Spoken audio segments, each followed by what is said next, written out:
Shalom. La foi te facilite les heures de prière. Bienvenue à toi sur cette vidéo.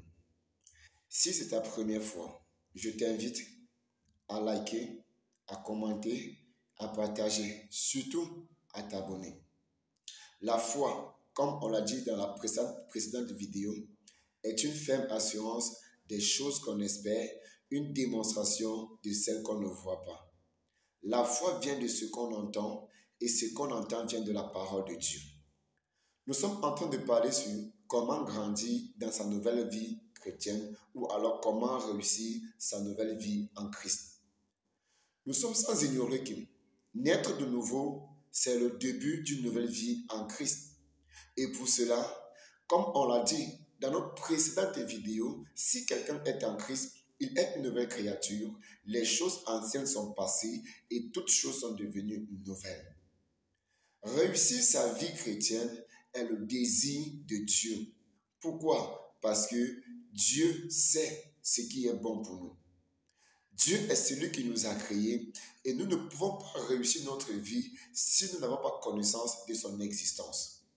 Bien-aimés frères et sœurs dans le Seigneur, il est important pour toi de savoir que l'un des moyens par lesquels nous pouvons réussir notre vie en Christ, c'est avoir une foi.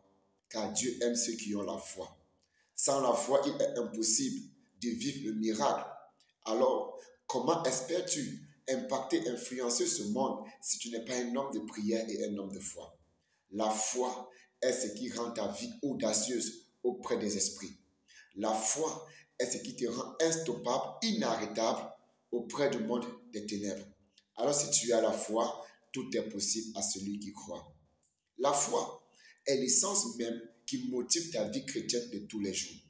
J'aimerais t'inviter à avoir une vie de foi, une vie audacieuse, une vie qui bat tous les records. Si tu as la foi, tu ne perdras plus le temps à faire les queues, mais tout simplement en priant et en disant « Seigneur, je veux ceci ». Parce que tu as la foi, Dieu verra en toi la foi, il t'accordera ce que tu désires. Souvenez-vous de cette histoire. Lorsque Jésus approcha le figuier, il s'est rendu compte que le figuier n'avait pas de fruits.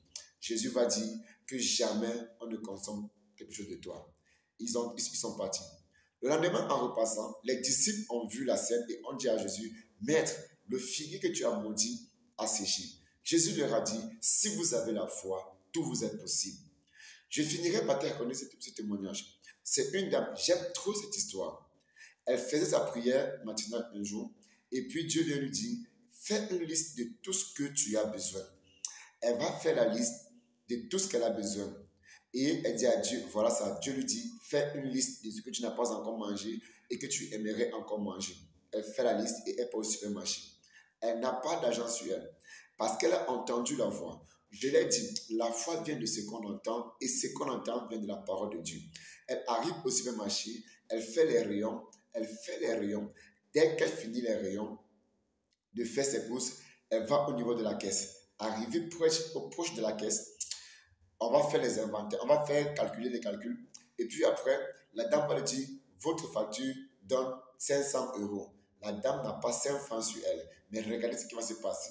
La caissière lui dit, madame, c'est ma pause. Je ne peux pas vous recevoir. Allez à l'autre caisse. La dame va lui faire comprendre, quand est-ce que vous finirez votre pause? La dame lui dit, j'ai une pause d'1 heure de temps. La dame lui dit, va prendre ta pause et reviens le servir.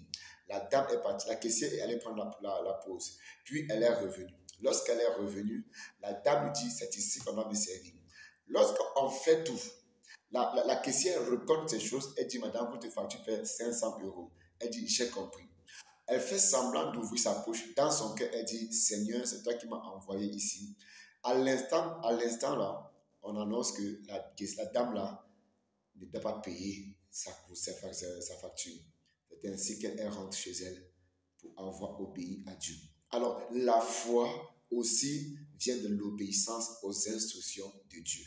Je prie que tu aies une vie de foi, une vie audacieuse, que ta foi ne chancelle point, parce que ton Dieu, tout ce qu'il veut, c'est te voir épanoui et heureux. Retrouvons-nous à l'autre numéro pour plus de détails, pour plus d'enseignements, pour plus d'exhortations. D'ici là, porte-toi bien. N'oublie pas de partager, de commenter et de t'abonner. À très bientôt.